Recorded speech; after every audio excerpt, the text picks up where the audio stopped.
दोस्तों अभी हम दिल्ली में हैं और यहाँ पर भारतीय व्यापार महोत्सव हो रहा है। 10 लाख से ज्यादा कंज्यूमर यहाँ आने वाले हैं, 2 लाख से ज्यादा व्यापारी यहाँ आने वाले हैं। सर ऐसे महोत्सव की अगर बात करें तो खास करके वैसे लोग जो व्यापार करना चाहते हैं, जो छोटे व्यापारी हो, लघु और मध्यम व्यापारियों के लिए पूरे महोत्सव से उनको क्या लाभ मिलेगा सर? अब भारत बनाएगा, दुनिया अपनाएगी सर। मोदी जी का मंत्र आप समझ लीजिए। हमारे माननीय प्रधानमंत्री जी का जो एक कैंटोन फेयर चाइना में लगता है, उसके जैसा मॉडल पूरा का पूरा तैयार करने का एक मौका दिया है। जितने आप व्यापारी आपको फॉलो कर रहे होंगे तो आपका मूल मंत्र क्या होगा उन व्यापारियों के लिए? RRR के ऊपर हम लोग काम करते हैं और किसी भी बिजनेस का मूल मंत्र बताता हूं मैं। क्या है ये RRR? पहला रेट, दूसरा रेंज और तीसरा रेस्पेक्ट। क्या कोई इंसान बिना कपड़ों के 1 मिनट भी रह सकता है? आज की तारीख में कपड़ा तन ढांपने का साधन नहीं रह गया सर, फैशन बन चुका है सर। नौकरी से कुछ भी नहीं बदलेगा। जिंदगी बदलनी है तो आपको बिजनेस करना पड़ेगा। सर सफलता तो सभी लोग देखते हैं, लेकिन अगर चुनौतियों की बात करें तो भारतीय व्यापारियों के लिए, आप लोगों के लिए सबसे बड़ी चुनौती क्या होती है? दोस्तों अभी हम दिल्ली में हैं और यहाँ पर भारतीय व्यापार महोत्सव हो रहा है और अगर अजमेरा फैशन की बात करें तो पूरे टेक्सटाइल एक्सपो को रिप्रेजेंट कर रहे हैं अजय सर। और अजय सर आपको जाना पहचाना नाम, टेक्सटाइल की दुनिया का सबसे बड़ा नाम है और सारी चीजों पर सर से बात करेंगे। इस व्यापार महोत्सव से व्यापारियों को क्या फायदा होने वाला है, भारतीय व्यापार में क्या सुधार हो सकते हैं, ऐसे महोत्सव क्यों जरूरी है छोटे व्यापारियों के लिए, सारी चीजों पर बात करेंगे। सबसे पहले सर आपको बहुत बहुत बधाई। Thank you sir, thank you very much. बधाई देने के लिए भी बहुत बहुत धन्यवाद आपका। और आप यहाँ आए और फिर से एक बार हमें मौका दिया आपके चैनल के माध्यम से लोगों तक बात पहुंचाने का, और जो ये भारत व्यापार महोत्सव हो रहा है इसके बारे में बताने का, उसके लिए भी तहे दिल से शुक्रिया अदा करते हैं सर आपका। अगर भारतीय व्यापार महोत्सव की बात करें तो ये ऐसा महोत्सव भारतीय व्यापारियों के लिए क्यों जरूरी है सर? सर बहुत जरूरी है, कंज्यूमर के लिए जरूरी है, व्यापारी के लिए जरूरी है, चाहे वो रिटेलर हो, चाहे होलसेलर हो, चाहे मैन्युफैक्चरर हो, सभी के लिए बहुत जरूरी है। 10 लाख से ज्यादा कंज्यूमर यहाँ आने वाले हैं, 2 लाख से ज्यादा व्यापारी यहाँ आने वाले हैं।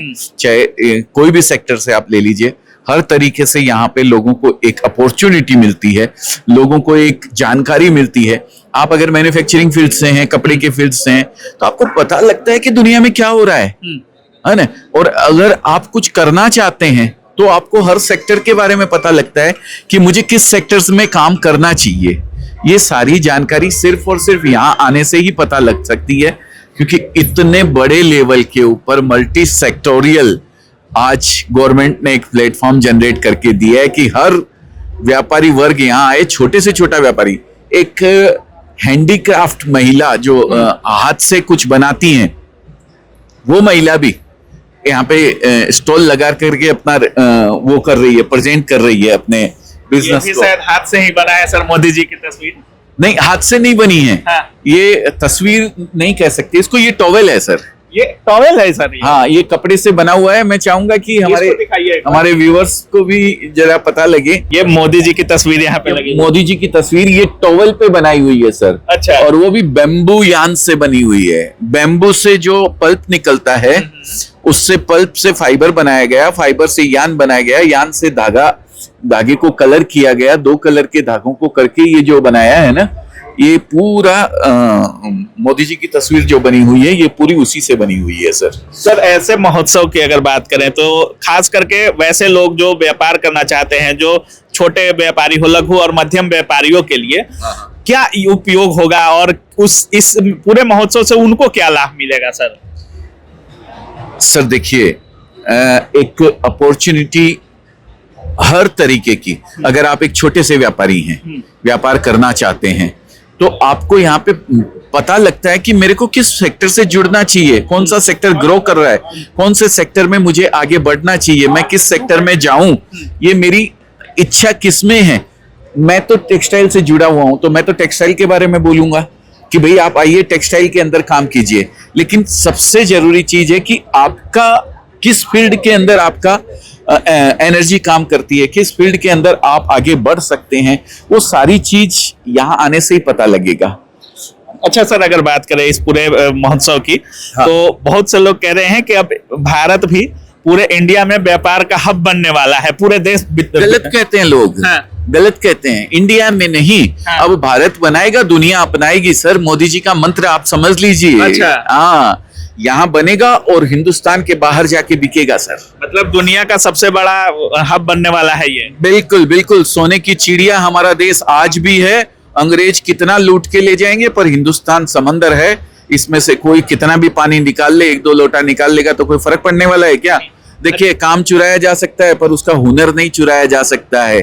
तो अंग्रेज चाहे कितना भी यहाँ से लूट के ले गए हों, लेकिन आज हिंदुस्तान फिर वापस उसी जगह पे वापस आके खड़ा हो गया है और आने वाले समय के अंदर फिर से सोने की चिड़िया कहा जाएगा हमारे हिंदुस्तान को। तो सर अगर टेक्सटाइल की बात करें, आप इंडिया के तो सबसे बड़े नाम है सर, अगर टेक्सटाइल की बात करें तो हम लोग बार बार सूरत में आते हैं, आपके पूरे कंपनी को दिखाते भी हैं, आपसे मिलते हैं, लेकिन क्या ग्लोबली टेक्सटाइल इस बार इस पूरे महोत्सव से ग्लोबली स्तर पे जाएगा? मुझे एक बात बताइए, टेक्सटाइल सेक्टर, हाँ।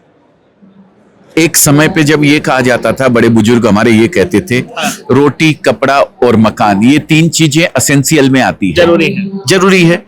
पर मैं कहता हूं आने वाले समय में एक कैप्सूल बना देंगे, साइंस ने तरक्की कर ली होगी, बना भी दिया होगा। अभी वो रिवर्स एजिंग वाला एक आया था यहाँ पे, जिसने अपनी एज को रिवर्स करने के लिए दवाइयों पे जी रहा है वो, ठीक है। समय आएगा जब कैप्सूल बन जाएगा कि एक कैप्सूल खाइए और आपका काम हो गया, पूरे दिन की एनर्जी आपको मिल गई है, ठीक है, खाने का काम हो गया। आजकल वो कंटेनर के घर बनने लग गए हैं भाई साहब, है ना? समुद्र के किनारे ले जाके कंटेनर रख दो, आपको सीमेंट का घर बनाने की जरूरत नहीं है। पर क्या कोई इंसान बिना कपड़ों के 1 मिनट भी रह सकता है? नहीं रह सकता है ना। और आज की तारीख में कपड़ा तन ढांपने का साधन नहीं रह गया सर। आज की तारीख में कपड़ा जो है ना फैशन बन चुका है सर।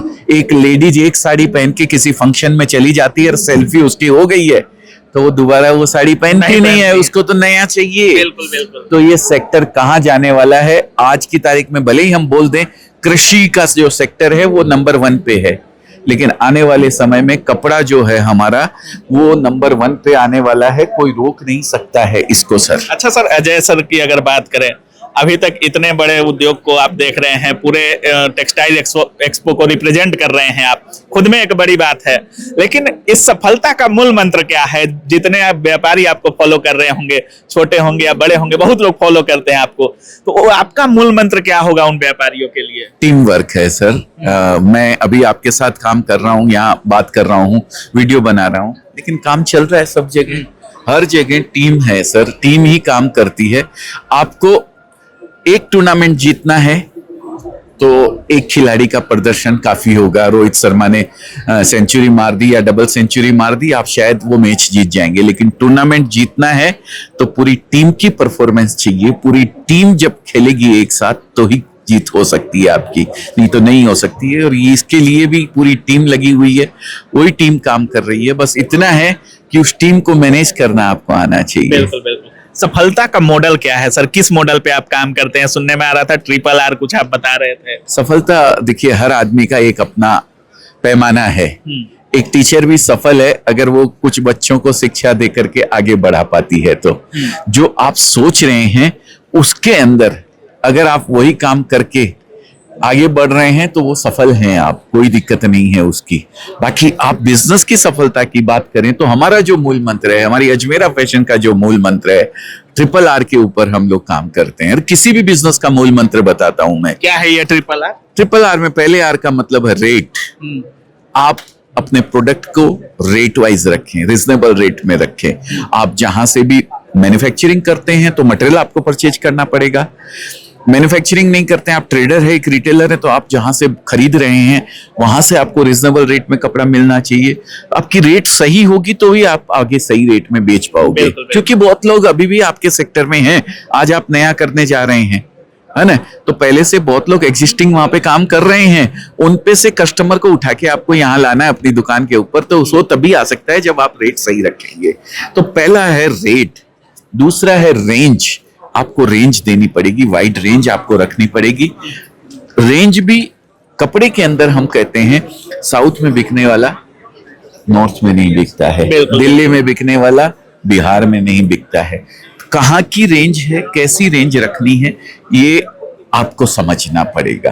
पहला रेट, दूसरा रेंज और तीसरा रेस्पेक्ट। कस्टमर की रेस्पेक्ट, कस्टमर को गॉड कहा जाता है, भगवान कहा जाता है। कस्टमर आपके द्वार पे आया है तो आपको भगवान समझ के उसकी पूजा करनी पड़ेगी, तभी आप आगे बढ़ सकते हैं। तो रेट, रेंज और रेस्पेक्ट, ये 3 अगर आप में हैं तो आपको सफल होने से कोई रोक नहीं सकता है। ये किसी भी बिजनेस का मूल मंत्र है, आप नोट कर लीजिए। सर आप जो बोलते हैं बहुत लोग सुनते हैं।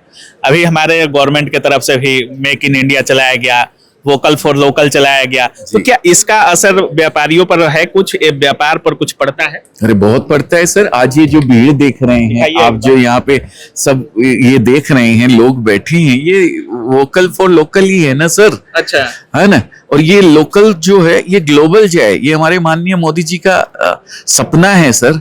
उस सपने को पूरा करने के लिए आज इतनी भीड़ है। कल की विजिट की अगर मैं संख्या करूं, मेरे काउंटर की विजिट की 1000 से ज्यादा विजिट मेरे यहाँ है सर। 1000 प्लस लोगों की भीड़ मेरे काउंटर के ऊपर थी। कितने देश के लोग यहाँ पे आ रहे हैं सर, विजिट कर रहे हैं? मेरे को लगता है 30-40 कंट्री से भी ज्यादा के डेलीगेट्स यहाँ पे आएंगे और विजिट करके जाएंगे। अभी यही तो मूल मंत्र है,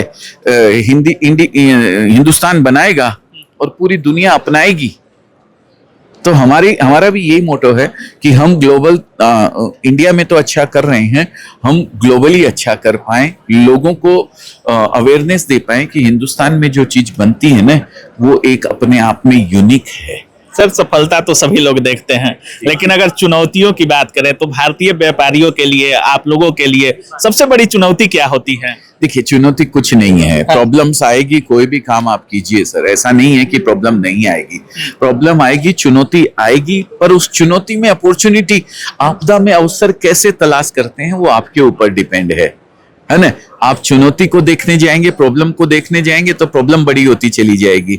आप अगर उसके सॉल्यूशन को देखेंगे तो सॉल्यूशन बड़ा होता चला जाएगा। शेर जब सुबह उठता है तो ये सोचता है कि मुझे हिरण से तेज दौड़ना है, नहीं तो आज भूखे रह जाऊंगा। बिल्कुल बिल्कुल बिल्कुल। और हिरण जब सुबह उठता है तो ये सोचता है मुझे शेर से तेज दौड़ना है, नहीं तो मैं शिकार हो जाऊंगी। अब दोनों सर अपने जीवन को बचाने के लिए चैलेंजेस कर रहे हैं, चुनौतियों का सामना कर रहे हैं, लेकिन डिपेंड है कि आपकी मानसिकता क्या है। आप शेर वाली मानसिकता से काम कर रहे हैं कि अपने आप को डिफेंस बचाने के लिए काम कर रहे हैं, तो ये आपके ऊपर डिपेंड है। सर अगर व्यापारियों की बात करें या नए लोग जो सोच रहे हैं कि अजमेरा फैशन के साथ जुड़ के बिजनेस करें या खुद भी कोई बिजनेस करें, तो उनके लिए क्या सलाह दीजिएगा आप? क्योंकि आपकी बात बहुत लोग मानते हैं, खास करके अभी व्यापार सेक्टर में। नए व्यापारियों के लिए क्या कुछ बोलना चाहिएगा सर? नया व्यापारी जो व्यापार करना चाहता है उनके लिए भी देखिए मूल मंत्र मैंने दे दिया है। लेकिन अगर नया कोई कुछ करना चाहता है, मैं हमेशा कहता हूं नौकरी करना बुरी बात नहीं है, नौकरी कीजिए, कोई दिक्कत नहीं है। लेकिन नौकरी से कुछ भी नहीं बदलने वाला है। नौकरी से आपके घर की सब्जी बदलेगी, आज आलू की, कल भिंडी की, परसों तुरई की, या फिर बदलेगी EMI। अच्छा, आज आपकी 10,000 रुपए की नौकरी है तो आपको 1000 रुपए की EMI आती है। आपको साइकिल चाहिए, स्कूटर चाहिए। आपकी 1,00,000 रुपए की सैलरी हो जाएगी तो आप गाड़ी की EMI भरेंगे। आपकी 2,00,000 रुपए की सैलरी हो जाएगी तो आप घर की EMI भरना शुरू कर देंगे। नौकरी से कुछ भी नहीं बदलेगा। जिंदगी बदलनी है तो आपको बिजनेस करना पड़ेगा, और बिजनेस ही है जो आपके सपनों को पूरा करता है। खुद का मालिक बनना पड़ेगा। खुद का मालिक बनना पड़ेगा।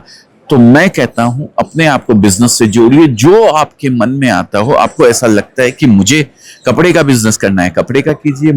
आपको ऐसा लगता है कि मुझे फूड इंडस्ट्री में जाना है तो फूड इंडस्ट्री में जाइए, जो आपका मन करे। पर अपने आप को बिजनेस से जोड़िए, सेफ जोन छोड़ के बाहर कदम निकालिए। हाँ, मैं उनका तो कुछ नहीं कर सकता हूँ जिनकी सुंदर पिचाई जैसी नौकरी लगी हुई है भाई, वो तो जो जहां है वो बढ़िया है भाई। पर नौकरी भी कीजिए तो नौकरी की मानसिकता से मत कीजिए, मालिक बन के काम कीजिए। सीखिए, वहां पे कोई दिक्कत नहीं है। सीखने के लिए नौकरी करना बुरी बात नहीं है। मैंने भी 19 साल नौकरी करी है सर, कपड़े के बिजनेस को सीखा है। एक एक धागे के अंदर मैंने अपना वो बनाया है सर। आपकी संघर्ष की कहानी बहुत हम लोग देखे हैं, लेकिन वहां से आकर के पूरे टेक्सटाइल एक्सपो को रिप्रेजेंट करना कैसा फील हो रहा है सर आपको? अच्छा लगता है, खुशी होती है सर। हम कब आगे बढ़ेंगे, हमारी इंडस्ट्री आगे बढ़ेगी तब हम आगे बिल्कुल, बढ़ेंगे। बिल्कुल। हम यही सोचते हैं हमारी इंडस्ट्री आगे बढ़े और इंडस्ट्री के साथ हम भी ग्रो कर पाए।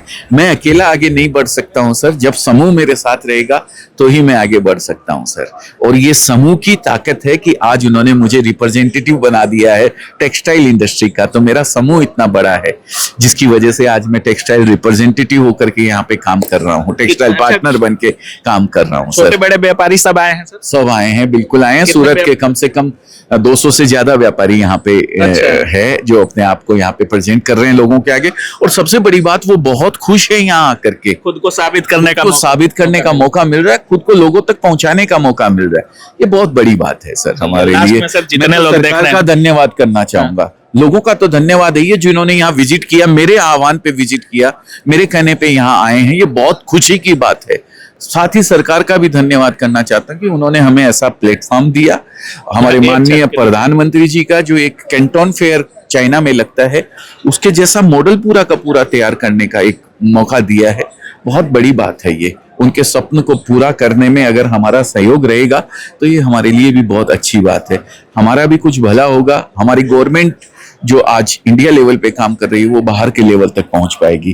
तो सभी का मैं तहे दिल से शुक्रिया अदा करता हूं जिन्होंने मेरे आह्वान पे यहाँ पहुंचकर बिल्कुल। विजिट किया है और प्लस सरकार ने हमें मौका दिया है। सर जितने लोग देख रहे होंगे, चाहे वो व्यापार करना चाहते हो या आपको फॉलो करना चाहते हो या कुछ पैसे खुद कह रहे थे जैसे कोई भी व्यापार चालू करना चाहते हैं, तो उनके लिए क्या संदेश होगा आपका?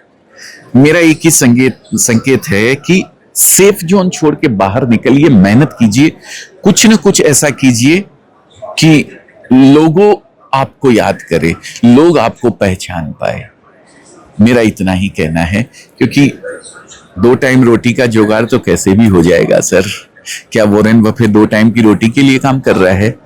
क्या बिल गेट्स 2 टाइम रोटी के लिए कर रहा है? नहीं ना। बस बाहर निकल के कुछ कीजिए, दुनिया के लिए, जनता के लिए, हमारे देश के लिए।